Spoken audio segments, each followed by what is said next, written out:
Salve a tutti! Oggi voglio costruire uno strumento che mi consenta di effettuare alcuni test sugli induttori.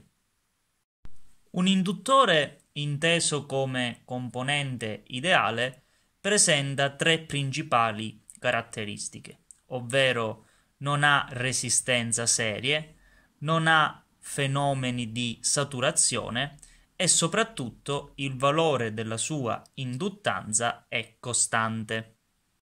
Inoltre, questo componente, quando viene inserito in un circuito, obbedisce alla legge di Ohm, che viene così scritta. In pratica, la tensione ai suoi capi è pari al valore di induttanza per la variazione della corrente nell'unità di tempo.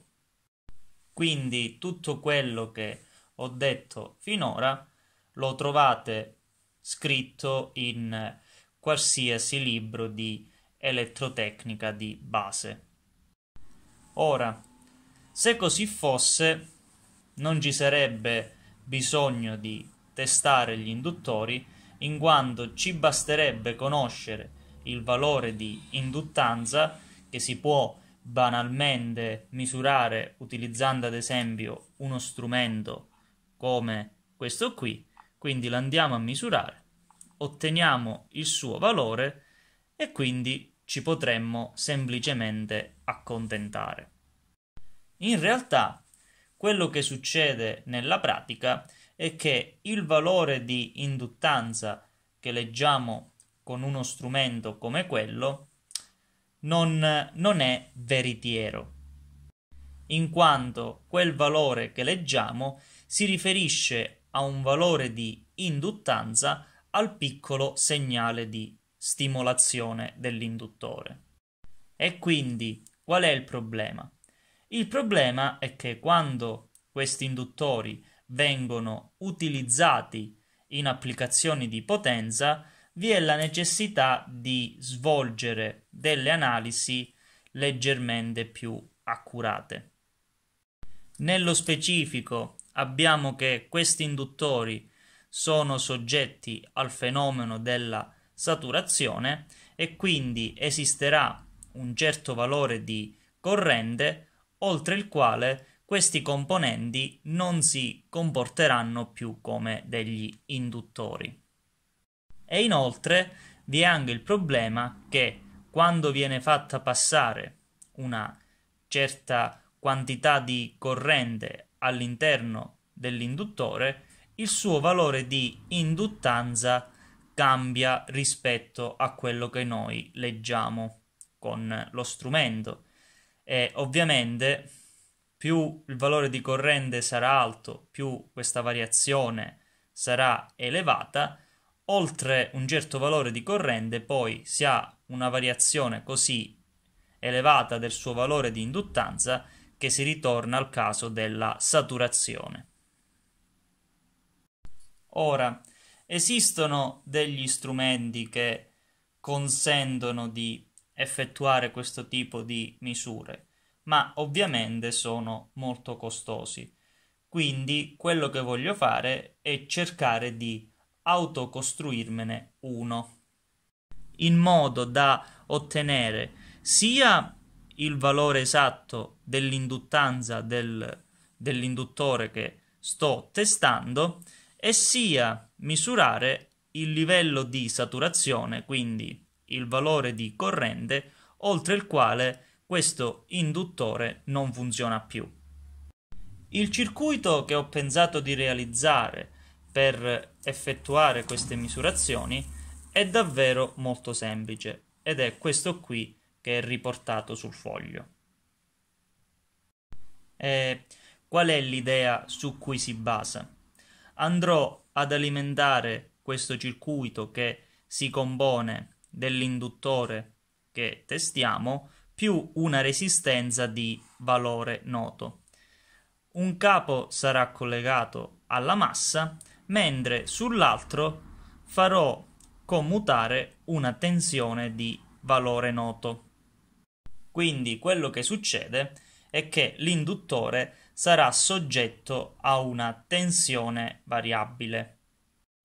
Con le sonde dell'oscilloscopio andrò a vedere l'andamento della tensione in questo punto, in modo da poter ricavare la corrente che scorre nel circuito, e con un'altra sonda andrò a vedere la tensione in questo punto, in modo che, effettuando una sottrazione di queste due tensioni, posso ricavare la tensione che agisce ai capi dell'induttore. E con queste informazioni io sarò in grado di ricavare il suo valore di induttanza. Infatti, invertendo la legge di Ohm, abbiamo che il valore di induttanza sarà pari alla tensione ai capi dell'induttore per la variazione nel tempo della corrente. Mentre per quanto riguarda il valore della corrente, oltre il quale si ha il fenomeno della saturazione, questo si vedrà direttamente sullo schermo dell'oscilloscopio, quindi sarà un'informazione di tipo grafico quella che avremo. Infatti, quello che succederà è che l'andamento della corrente nell'induttore non sarà più lineare, quindi non saranno delle rette, ma inizieranno a essere delle curve. E quindi, non appena vediamo questo fenomeno sullo schermo dell'oscilloscopio, capiamo che il nostro induttore sta saturando. Molto bene, quindi questo è il concetto teorico che sta dietro la misurazione di questi due parametri. Adesso andiamo a vedere come si realizzerà in pratica questa misurazione, dando uno sguardo al circuito elettrico che ho pensato di realizzare. Ecco qui il circuito elettrico dello strumento di test.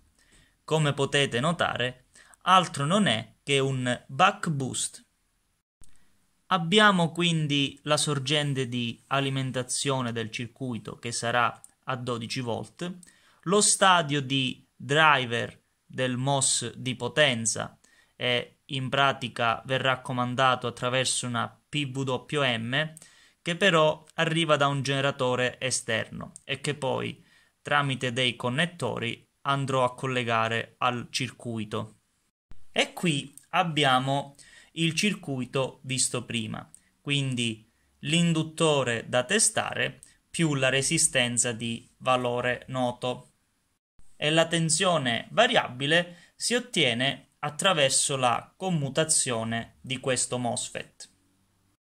Adesso però vediamo la parte più importante del circuito, ovvero questa qui, perché è proprio attraverso questa parte che riusciamo ad ottenere le condizioni teoriche per effettuare la misura di induttanza di questo induttore. Infatti, grazie al valore enorme di questa capacità che andrò ad utilizzare e grazie alla modalità di utilizzo di questo transistor che in pratica fa funzionare questo nodo come un generatore di tensione, quello che noi andiamo a fare è garantire una tensione pressoché costante ai capi dell'induttore durante la fase di scarica. Quindi la misurazione dell'induttanza non avverrà durante la fase di carica, quindi quando questo MOS è acceso, perché a causa di questa resistenza e di tutte le altre resistenze parassite presenti nel circuito, abbiamo che purtroppo la tensione ai capi dell'induttore non rimane costante. Invece, durante la fase di scarica dell'induttore, tutto il circuito è fermo e la corrente ricircola solo attraverso l'induttore e attraverso questa maglia. Quindi, se riusciamo a garantire una tensione a questi capi costante, quello che otteniamo è una misurazione molto più fedele del suo valore di induttanza. Quindi le due sonde dell'oscilloscopio andranno posizionate una su questo nodo del circuito, mentre l'altra su quest'altro nodo del circuito. Mentre le loro masse, quindi la massa dell'oscilloscopio, andrà posizionata su questo nodo del circuito.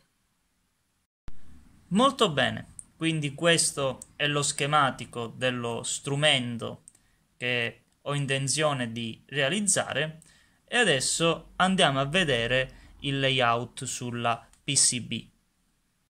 Ecco qui riportato su PCB lo schematico. Come possiamo vedere, data la dimensione di alcuni componenti, è stato necessario utilizzare due schedine. Quindi sulla prima abbiamo tutto lo stadio di driver con il MOS di commutazione e poi abbiamo la resistenza con i pin di collegamento dell'induttore e questi sono i pin di collegamento delle masse della sonda dell'oscilloscopio, mentre tutto in parallelo a questa massa sono andato a mettere un grosso condensatore elettrolitico e anche uno di tipo MKP, in quanto su questo nodo, quando il MOS commuta, ci saranno degli elevati picchi di corrente. Mentre sul secondo schedino ci sono 4 condensatori di grosso valore messi in parallelo in modo da raggiungere quasi la capacità di 10 millifarad e in parallelo a questi condensatori un transistor di tipo Darlington con una serie di diodi Zener di valore commutabile in modo da poter di volta in volta regolare il valore di tensione che vogliamo ottenere ai capi dell'induttore. Attraverso questi pin di collegamento questa scheda verrà connessa alla prima, nello specifico appunto ai capi dell'induttore. Molto bene, quindi adesso non mi rimane altro da fare che andare a costruire queste schedine e una volta realizzate poi andremo ad effettuare dei test su qualche induttore. Molto bene, per questo video quindi è tutto. Alla prossima!